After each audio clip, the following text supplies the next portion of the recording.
¿Qué tal, amigos que se informan a través de Actualidad con Dino Andino? Estamos en vivo desde Managua para informarles acerca del fallecimiento del diputado Jacinto Suárez. Lo acaba de anunciar en la Asamblea Nacional en una sesión que se está realizando en este momento. Falleció el diputado Jacinto Suárez, que era amigo íntimo del presidente Daniel Ortega y también era secretario de Relaciones Internacionales del Frente Sandinista de Liberación Nacional. Recordemos que desde el mes de noviembre el diputado Suárez se había ausentado temporalmente de la Asamblea Nacional a raíz de diversos padecimientos que él sufría, como fallas renales. El día de ayer, la vicepresidenta de Nicaragua, Rosario Murillo, informó que se encontraba muy mal de salud y enviaba oraciones a la familia del diputado Jacinto Suárez. Jacinto Suárez se unió al Frente Sandinista en 1963 y en 1967 hasta 1974 sufrió encarcelamiento junto con el presidente de la República, actualmente Daniel Ortega. La vicepresidenta el día de ayer, como les informábamos, envió sus condolencias, envió sus saludos, envió sus oraciones a la familia por el quebrantamiento de la salud del diputado Jacinto Suárez, que hoy el presidente de la Asamblea Nacional, sancionado por Estados Unidos, Gustavo Porras, él anunció oficialmente que el diputado acaba de fallecer. No dio mayores detalles, únicamente los diputados hicieron un minuto de silencio en la Asamblea Nacional por el fallecimiento del diputado Jacinto Suárez. Vamos a ampliar esta información más adelante en las plataformas digitales de Actualidad con Dino Andino. Recuerde seguirnos en nuestras redes sociales, en Facebook, en Twitter, en Instagram y suscribirse a nuestro canal en YouTube, donde diariamente le estamos compartiendo información de Nicaragua y también información de lo que sucede en el mundo. En esta mañana vamos a conversar con el economista Luis Murillo, que se encuentra también en Managua, acá en Managua, para abordar un tema muy especial, un tema muy importante sobre lo que es la economía. Diversas personas están guardando cuarentena en sus casas y otras, pues, por la misma situación económica han tenido que salir porque trabajan en el sector informal. Bienvenido, doctor Luis Murillo. Él es economista y catedrático de la Universidad Centroamericana. Muy buenos días a todos y a todas. Estoy a su disposición. Muchas gracias por aceptar esta entrevista para Actualidad con Dino Andino. Doctor, ¿cómo se puede interpretar los efectos económicos que va a tener en la economía nicaragüense en la pandemia del coronavirus? Ya hemos visto que la bolsa de valores de diversos países ha caído, la bolsa europea, la bolsa de Nueva York, que también es referencia para Nicaragua, y también otras bolsas, y también que todo lo que ha pasado en el mundo. Incluso el FMI ha dicho que ve una recesión económica por lo que es la pandemia del coronavirus. ¿Cómo afectaría esta pandemia a Nicaragua? Yo creo que la primera afectación es el mayor dinamismo hacia una depresión económica. Recordemos de que la economía nicaragüense, como producto de la crisis del año 2018, ya sobrepasaba los 2 años consecutivos de caída de los principales indicadores macroeconómicos. Y esta segunda crisis viene a ponerle la tapa al pomo, porque específicamente no solo es un problema, una crisis a nivel interno, sino que a nivel internacional. Recordemos de que Nicaragua, hasta antes de esta crisis de la pandemia, tenía un decrecimiento del 5,7%. Y hay algunas proyecciones que establecen una caída de la economía mundial entre el 3 y el 5%. Esto significa que prácticamente el nivel de recuperación que habían planteado un sinnúmero de organismos nacionales e internacionales ya no va a ser posible. Y prácticamente se nos agudiza el panorama económico, y voy a poner, digamos, el ejemplo más específico. Hasta antes de esta segunda crisis, la economía nicaragüense tenía casi un 10% de desempleo abierto. Estamos hablando de cerca de 250.000, 270.000 personas que estaban en el desempleo como producto de la crisis del año 2018. Con esta semana, un poco más de una semana de la crisis de la pandemia, prácticamente solo en el sector turístico, hoy Lucy Valenti lo planteó, se habían perdido casi 50.000 empleos. Prácticamente la economía nicaragüense está sujeta a un fuerte estrés, no solo desde el punto de vista económico, sino que también del sistema de salubridad pública. Yo creo de que todavía los mayores afectados son las micro, medianas y pequeñas empresas por dos razones. Uno, porque viven el día a día, y dos, porque el plan que tiene el gobierno es no tener ningún plan.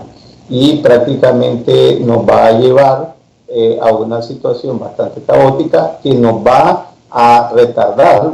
Si antes de la crisis, de esta segunda crisis, la economía nicaragüense tenía que esperar entre década y media o 2 décadas para su recuperación, ahorita prácticamente el nivel de espera puede ser hasta 2 o 3 décadas adicionales. Ahora entonces estaríamos hablando que regresamos a la década del 2000 prácticamente en lo que es la economía nicaragüense, por lo que usted explicaba del decrecimiento económico. Yo diría que estamos al inicio de la década de los 80. De los 80. Sí, porque prácticamente en la década del 2000 comenzó un periodo de recuperación económica. Recordemos de que en la década de los años 80, hasta 1978-79, Nicaragua era uno de los países a nivel centroamericano que tenía una tasa de crecimiento elevada de casi el 10%, y 3/5 partes de su actividad económica eran formales. En la actualidad, la informalidad antes de esta segunda crisis estaba casi un 80%, y prácticamente nosotros tenemos una afectación estructural, ¿verdad?, de la economía nicaragüense. Doctor, ¿qué pasa con la oferta y la demanda en este tipo de situaciones de emergencia sanitaria? Distintos países han cerrado sus fronteras, únicamente dejan pasar lo que son insumos. ¿Qué pasa en esta situación? Vemos que en Nicaragua hay un acaparamiento de los distintos productos necesarios para poder combatir desde el hogar este tipo de enfermedades. Sí, bien, desde el punto de vista de la demanda, yo creo que ya teníamos una afectación. Y como producto de la primera crisis, ¿verdad?, política del año 2018, el nivel de consumo había caído casi un 6%, ¿verdad? Y esto significa de que prácticamente mucha gente comenzó a comer menos, y el sistema inmunológico fue relativamente más débil. En la actualidad a mí me preocupan bastante, sobre todo un sector vulnerable de la población, que son los enfermos crónicos, que por X y motivo ahorita no están encontrando medicamentos y prácticamente tienen un alto nivel de riesgo de contraer la pandemia. Desde el punto de vista de la oferta, yo tengo que decir dos cosas. Uno, prácticamente hay una afectación especulativa, es decir, principalmente en los artículos de primera necesidad de limpieza y de la canasta básica se genera un proceso especulativo. Y en segundo lugar, prácticamente hay una irresponsabilidad de parte del gobierno en no establecer, digamos, una especie de regulación en emergencia ante este tipo de crisis, que si no es por el esfuerzo de las micro, medianas y pequeñas empresas en este país, que estamos comenzando un autoaislamiento, prácticamente la economía muy difícilmente va a soportar el mes en este tipo de circunstancias. Ahora, Nicaragua no ha establecido el cierre de fronteras como lo han hecho los distintos países de Centroamérica, pero esto ha llevado a que Nicaragua en sí tenga que cerrar las fronteras, por lo que todas están cerradas. Entonces, únicamente lo que tenemos son cielos abiertos para que la gente pueda entrar, pero igual las aerolíneas han cerrado sus fronteras, o sea, han cancelado todos los que son sus vuelos. Sí. En relación a esto, hay dos cosas que creo que hay que decir. Aunque Nicaragua de manera explícita o directa no ha cerrado fronteras, sí lo han hecho sus vecinos, Costa Rica, digamos, Honduras, y esto de una u otra manera está, digamos, generando un aislamiento tácito de la economía nicaragüense. Sin embargo, hay un elemento que todavía, digamos, es un foco de infección y que todavía no está claro ni siquiera en el sistema de integración centroamericano, y es el tránsito de mercancías.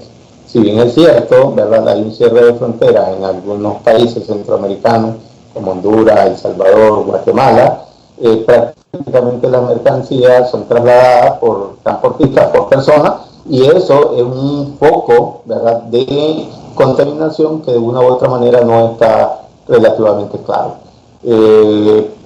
Nicaragua tiene una ventaja, ¿verdad?, y es la experiencia de la década de los años 80, de un bloqueo económico, de un aislamiento económico, y con la actividad interna, sobre todo de productos de granos básicos, logró, mal que bien, sobrevivir casi una década. En este caso, es una situación totalmente diferente, pero todavía, mal que bien, la actividad económica puede, en este caso, soportar por lo menos el darle de comer, ¿verdad?, a las personas, arroz y frijoles, en su de tiempo. A mí me preocupa un elemento que yo veo una pasividad completa, y es la parte financiera.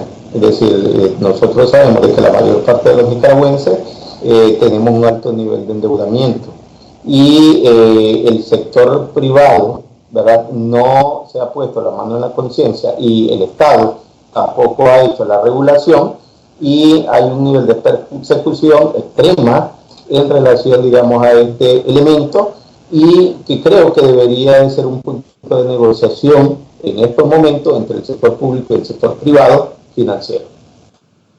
Ahora, ahí caería un poco el llamado que hizo recientemente el INCAE, que es de sentarse y atender lo que es la pandemia, que sabemos que también va a tener efectos económicos, que ya lo está teniendo a nivel mundial y también a nivel de Nicaragua. ¿Cree usted que este llamado que hizo el INCAE de sentarse los diversos sectores, ellos hacían un llamado a la iglesia, a la sociedad civil, al sector privado, al gobierno, incluso de sentarse, de unirse, decían ellos, y olvidar las diferencias para poder atender esta pandemia? ¿Cuál sería su recomendación en este caso?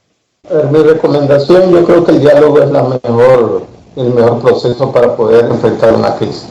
Sin embargo, yo había hecho algunas recomendaciones y ahorita las voy a sintetizar, las voy a repetir.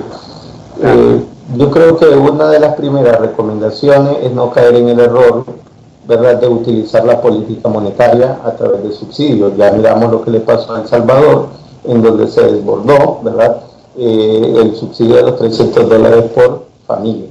Yo creo, y mi recomendación es de que se apliquen medidas de política fiscal, independientemente de que hace más o menos un año se implementó una reforma tributaria, pero centrada sobre todo en los impuestos de carácter indirecto, que son los que más le afectan, digamos, al consumidor. Ese es un primer elemento. Un segundo elemento es el hecho de que se establezca un acuerdo, ¿verdad?, de moratoria real de la mayor parte de los deudores, afectados principalmente a las micro, medianas y pequeñas empresas, de por lo menos 2 o 3 meses de moratoria. Y esto no significa no dejar de pagar. Lo que significa es de que se bajen las tasas de interés y prácticamente se detengan un poco la ejecución. Y un tercer elemento, ¿verdad?, es crear una ley en donde se destine por lo menos el 1% del presupuesto general de la República para establecer, digamos, un fondo, pero no para dar subsidios, sino que para fortalecer, por ejemplo, el sistema de seguridad pública, que prácticamente ahí hay un punto muy débil que no se ha aclarado. Bueno, han dicho de 19 hospitales, pero no los mecanismos para poder enfrentar una pandemia de esta naturaleza. Ahora, entonces, este 1% sería usado para el rubro de salud principalmente, que es el que se supone que está atendiendo esta pandemia acá en Nicaragua. Así es, de salud, y sobre todo de establecer, digamos, un fondo quizás de alimentación a las personas más vulnerables, ¿verdad? De tal manera de que se les entregue, de acuerdo, digamos, a un censo, un paquete, por ejemplo, de comida. Pero yo no recomendaría, ¿verdad?, como yo he escuchado en 2 momentos, la alianza, ¿verdad?, y Hermes Morales, que planteaban un subsidio de 10.000 por 2 a cada una de las familias. Creo que Eso no es posible, ¿verdad? Como producto del déficit que nosotros tenemos y como producto del desorden que se generaría para poder acceder a ese subsidio. ¿Podría repetirse lo que está pasando en El Salvador si se llegara a realizar este tipo de medidas, como usted decía? Ahora, ¿cómo afectaría esto al sector informal cuando hemos visto que hay personas que no están saliendo de sus casas? Incluso hemos visto fotografías y videos de las calles de Managua y de otros departamentos de Nicaragua donde la gente prácticamente se está quedando en su casa. Sí, no podemos negar que hay personas que están saliendo a trabajar porque son del sector informal y tienen que trabajar porque ganan diario y de eso se mantienen. Pues no podemos negar que Nicaragua tiene una economía muy informal. ¿Cómo afecta esta baja de la afluencia de personas en las calles al sector informal? Sabemos que lo están haciendo para que ellos puedan prevenir el contagio. Aquí yo creo que hay que hacer dos tipos de análisis. Uno, el sector informal es el de mayor peso en la economía, más o menos 3/4 partes, un 75% del sector informal. Y ellos de una u otra manera aprovechan los ciclos de la economía. Por ejemplo, y esto es una cuestión que creo que las autoridades deberían de poner manos en el asunto. En la actualidad el sector informal se está encargando de vender, por ejemplo, mascarillas y productos de limpieza, alcohol y todo ese tipo de cuestiones, que no es malo. Sin embargo, creo que es una cuestión tan delicada que debería estar sujeto a un tipo de regulación. Y aquí es donde entra la responsabilidad del Estado para poder, digamos, enfrentar esta crisis. En segundo lugar, la actividad informal, sobre todo, digamos, en los mercados, si bien es cierto, ha disminuido, pero la gente no ha dejado de comprar. Yo creo que han sido afectados por lo menos un 35-40%, pero la gente está relativamente comprando. Sin embargo, creo que de la crisis de este paro tácito va a generar una menor liquidez, y esta menor liquidez va a generar un efecto dominó. Es decir, la gente no va a tener los suficientes ingresos, los pocos ahorros se los va a comer y posteriormente no va a tener con qué comprar, ¿verdad?, los alimentos, y aquí es donde se debería, digamos, de establecer medidas de carácter público. Pero siguiendo siguiendo la economía como está actualmente, que la población está tomando sus propias medidas, ¿en cuánto tiempo se podría decir que va a pasar esta situación que usted estaba diciendo? Que las personas no van a tener liquidez para poder adquirir productos, para poder mantenerse en sus casas. Bueno, yo diría de que más o menos en un mes, y tomo como referencia el sector de Zona Franca. Recordemos de que más o menos 19,000 personas fueron enviadas en calidad de vacaciones para poder, en este caso, contrarrestar los efectos del coronavirus, además de la falta de materia prima. Lo que yo entendí es que después de ese mes va a haber una renegociación y posiblemente, si no se obtiene materia prima, lo que van a hacer es despedido. Es decir, esta economía prácticamente no aguanta en esta situación más de un mes. Y sumémosle los efectos colaterales que han tenido la crisis del año 2018 y sobre todo la reforma fiscal, que prácticamente ha generado un escuálido nivel de ingresos para la familia. ¿Cómo afecta la baja en los precios internacionales del petróleo, que está el coronavirus actualmente en diversos países? ¿Cómo se interpreta esto? ¿Esto beneficia? Miren, siempre se ha dicho que en la economía nicaragüense no hay una correlación entre los precios internacionales del crudo y los derivados del petróleo. De tal manera de que antes de esta segunda crisis se observaba que en la mayoría de las 52 semanas que tenía el año habían aumentos de Córdoba y habían disminuciones en pocas semanas de centavos. Sin embargo, con este tipo de situación yo creo que se generaron dos elementos que han disminuido sensiblemente, digamos, los precios de derivados del petróleo en el caso de Nicaragua.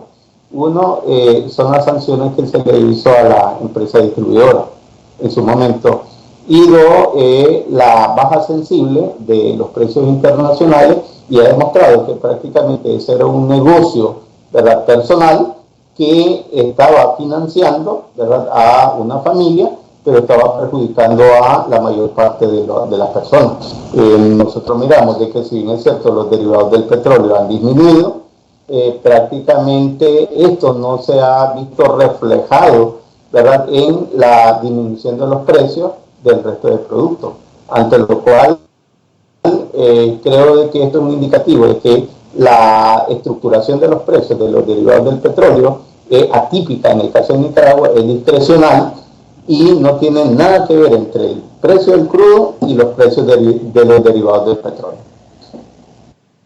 ¿Cuáles serían sus recomendaciones finales para la población que tiene que administrar su dinero o el poco dinero que tienen o que ganan o que están haciendo trabajo en su casa? ¿Cómo ellos pueden administrar ese dinero que ellos tienen para poder subsistir dentro de esta pandemia y de la cuarentena autoconvocada que la gente está haciendo? Yo haría dos tipos de recomendación a dos actores. Bueno, primero a los que creo que son más importantes, que la gente, sobre todo la gente vulnerable. Uno, de que compren lo necesario, ¿verdad?, y busquen cómo no acaparar o no buscar cómo comprar grandes cantidades para que no se genere una presión en la demanda, ¿verdad? Una segunda recomendación que yo les haría es de que no hay que entrar en pánico, ¿verdad?, en este tipo de situaciones, de que sigan realizando sus actividades tomando, ¿verdad?, las precauciones mínimas correspondientes para evitar el contagio. Y al otro actor son las autoridades y sobre todo, digamos, el sector de la gran empresa privada, que prácticamente establezcan un acuerdo, y ya se demostró que lo hicieron durante más de 11 años, en el cual dejen, en este caso, de ganar la gran empresa privada y el Estado tome su responsabilidad para poder enfrentar adecuadamente esta pandemia. ¿Por qué? Porque si tú, como nicaragüense, haces sacrificio de ahorrar, comprar menos, pero prácticamente te están cobrando más impuestos, te están cobrando mayores intereses, no hay, en este caso, forma de poder enfrentar esta crisis. Yo creo que esta crisis debe de ser enfrentada como una responsabilidad conjunta o común entre todos los actores. Bueno, muchas gracias, doctor Luis Murillo, economista y catedrático de la Universidad Centroamericana, refiriéndose a la pandemia del coronavirus y los posibles efectos económicos que puede tener en Nicaragua y también a nivel mundial. Reiteramos la información que les presentábamos a inicio de esta entrevista, que falleció el diputado Jacinto Suárez, según confirmó el presidente de la Asamblea Nacional, Gustavo Porras, sancionado por Estados Unidos. Recuerde que usted puede ver nuevamente esta entrevista en nuestro canal de YouTube. Usted nos encuentra como Actualidad con Dino Andino. Suscríbase. También nos puede seguir en nuestra cuenta de Twitter, @DinoAndinoE, @DinoAndinoE, y también nos puede seguir en nuestro Instagram, Actualidad con Dino Andino, y en Facebook, Actualidad con Dino Andino. Continúe informándose con nosotros.